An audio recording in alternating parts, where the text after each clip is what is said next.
Short and sweet గా match number 25 సంబంధించిన details అని చూసి ఎవరికి ఎక్కువ గెలవడానికి అవకాశాలు ఉన్నాయి అనలైజ్ చేసుకున్నాం. వీడియో చూడండి, చాలా ఇంట్రెస్టింగ్ ఉంటుంది. ఏ పైన మీకు నచ్చితే లైక్ చేసి ఛానల్ మటుకు సబ్స్క్రైబ్ చేసుకోవడం మర్చిపోకండి, ఎందుకంటే సబ్స్క్రైబ్ చేస్తాం చాలా important. First things weather conditions ఎలా ఉంటాయంటే గుజరాత్ మంచి వేడి మీద ఉంది. హై 41 డిగ్రీస్ ఉంటుంది, లో 26 డిగ్రీస్ ఉంది. హ్యూమిడ్ లెవెల్స్ కూడా బిలో 20 మటుకే ఉంటాయి, కాబట్టి వర్షం వచ్చే ఛాన్సెస్ ఏ మాత్రం కనబడలేదు. పిచ్ కండిషన్స్ ఎలా ఉంటాయంటే వాళ్ళ వద్ద మొత్తం టోటల్ 11 పిచెస్ అయితే ఉంటాయి. అహ్మదాబాద్ స్టేడియం లో రెండు both black soil and red soil pitches ఉంటాయి. బట్ ఇది T20 గేమ్ కాబట్టి నైట్ కూడా జరుగుతా ఉంది. కొంచెం ఎక్స్ట్రా బ్యాటర్స్ కి హెల్ప్ ఉండాలి కాబట్టి రెడ్ సాయిల్ పిచ్ పిక్ చేసుకుంటారు. దాని వల్ల బాల్ అద్భుతంగా బ్యాట్ పైకి వస్తుంది. సో టాస్ గెలిచిన కెప్టెన్ ఎవరైనా డ్యూ ఫ్యాక్టర్ వల్ల బౌల్ ఫస్ట్ అయితే ప్రిఫర్ చేస్తుంది. ఎందుకంటే స్టాట్స్ అలాగే ఉన్నాయి. మొత్తం 45 మ్యాచెస్ జరిగితే మొన్న కంప్లీట్ అయిన మ్యాచ్ ని కలుపుకొని 22 టైమ్స్ ఫస్ట్ బ్యాటింగ్ చేసిన టీం గెలిచి 22 టైమ్స్ సెకండ్ బ్యాటింగ్ చేసిన టీం గెలిచింది. స్టాట్స్ ఈవెంట్స్ గా ఉన్నాయి కాబట్టి డ్యూ ని పరిగణలోకి తీసుకుని టాస్ గెలిచిన కెప్టెన్ ఎవరైనా కూడా కళ్ళు మూసుకొని బౌల్ ఫస్ట్ ప్రిఫర్ చేస్తారు. ఇండియన్స్ ముందు ఎడ్వర్డ్ షాట్స్ ఎలా ఉన్నాయంటే మొత్తం 5 సార్లు తలబడితే జీటీ 3 సార్లు గెలిచింది. కేకేఆర్ జస్ట్ ఒకసారి మటుకే గెలిచింది. అండ్ ఆర్ఆర్ ఇంకొకసారి అయితే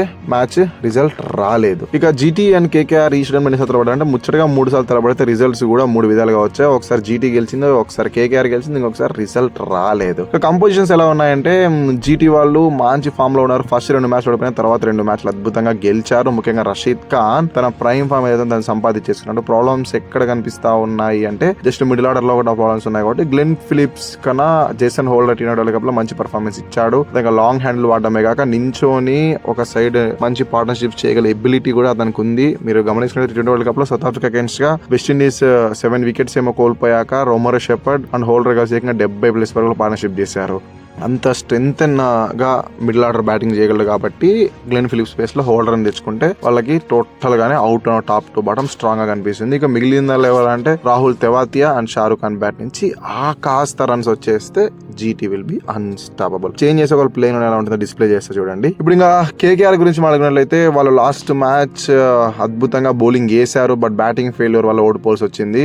కార్తిక్ త్యాగి అండ్ సునీల్ నరేన్ పుణ్యమాని 220 వెళ్లే స్కోర్ ని 190కి రిస్ట్రిక్ట్ చేయగలిగారు. సిఎస్కే పవర్ ప్లేలోనే 70 పరుగులు వచ్చాక కూడా అంత అద్భుతంగా బౌలింగ్ వేశారు కాబట్టి అదే ఊపుతో బ్యాటింగ్ కూడా ఆడి గెలిచుండాల్సింది. చేతిలో ఉన్న మ్యాచ్ ని పోగొట్టేసుకున్నాడు. బ్యాటింగ్ ప్యారడైజ్ డ్యూడా ఉన్నింది.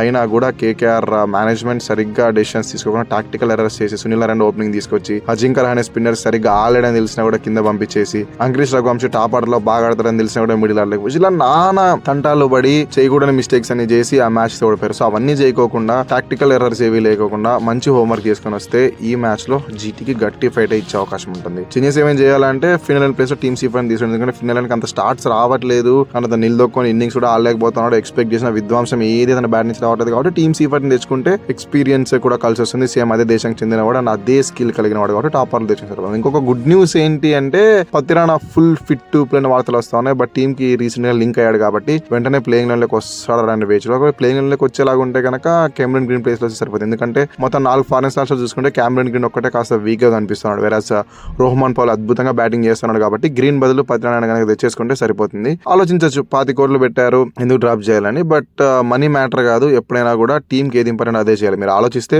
చాలా టీమ్స్ పెద్ద పెద్ద అమౌంట్ ఇచ్చిన ప్లేయర్స్ ని కూడా టీమ్ కాంబినేషన్ సెట్ గా బెంచ్ పైన కూర్చోటం. ముఖ్యంగా మన ఎస్ఆర్హెచ్ లివింగ్స్టన్ 13 కోట్లు ఇచ్చారు. వేరాజ్ సిఎస్కే వాళ్ళు 2 యంగ్స్టర్స్ కి 28 కోట్లు పెట్టారు. ఇద్దరు లేకుండానే 2 మ్యాచ్లు గెలిచారు. సో డబ్బులు మ్యాటర్ కాదు, టీమ్ కంపోజిషన్ మ్యాటర్ కాబట్టి పత్తిరానా గనక టీమ్ కి సెట్ అయిపోయి అతను ఆడడానికి ఫుల్ ఫిట్ గా మెంటలీగా కూడా ఫిట్ గా ఉన్నాడు అనుకుంటే ఈ మ్యాచ్ కి అతన్ని తెచ్చేసుకునే సరిపోతుంది కెమెరన్ గ్రీన్ ప్లేస్ లో. ఇంకా కన్ఫర్మేషన్ లేదు కాబట్టి స్లాష్ పెట్టుకుని ప్లేయింగ్ 11 రాసుకుందాం. ఒకసారి డిస్ప్లే చేస్తే చూడండి, ఇది ప్లేయింగ్ 11. ఇక బలాబలాలో బాగా గెలిచే అవకాశాలు ఎక్కువ ఎవరికి ఉన్నాయంటే గుజరాత్ టైటాన్స్ కి ఓటేస్తాను. ఎందుకంటే వాళ్ళ టీమ్ కంపారిటివ్లీ కేకేఆర్ కన్నా స్ట్రాంగ్ గా ఉంది అండ్ రషీద్ ఖాన్ కూడా ప్రైమ్ ఫామ్ సంపాదించాడు కాబట్టి today I will go with Gujarat Titans. So ఈ వీడియో మనకి సెలవు. Thank you so much.